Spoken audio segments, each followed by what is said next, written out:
我是2000年开始和先生在这里造湄公山庄的。这一边呢，曾经是热带雨林，下面就是湄公河，在中国境内它叫澜沧江，意思是百万大象繁衍的河流。但是因为从50年代开始种橡胶，几乎能够开垦的地方都变成了橡胶。这源于先生早年的工作，他是做生态修复的。97年他来到西双版纳，开始就做这个热带雨林恢复与再造工作。之后，我们的2个女儿琳达和婉达也相继在雨林中出生。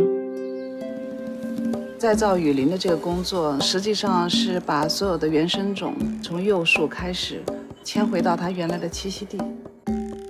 兰花可以说是在热带雨林里最能够代表一种植物了，它是附生在大树上头，和树干上的各种真菌去协作生长。一种真菌和一个兰花共生，它一定要找到那颗真菌，它才会萌发。正在被毁坏的森林里面有很多这样子濒于死亡的兰花，我们小园子已经起来了，我们先把兰花在这里让它缓过劲儿来，再把它送到最适宜的海拔的地方。我们百纳几百种不同的兰花，你要把它找到不同的树，那到现在已经10多年了。渐渐的雾露也回来了，就是水也从岩缝里渗出来，菌群也回来了，因为兰花开始自己萌芽了，就自然就会告诉你，你做对了。如果要看到一个稍微像样一点的雨林生态系统，可能要120年。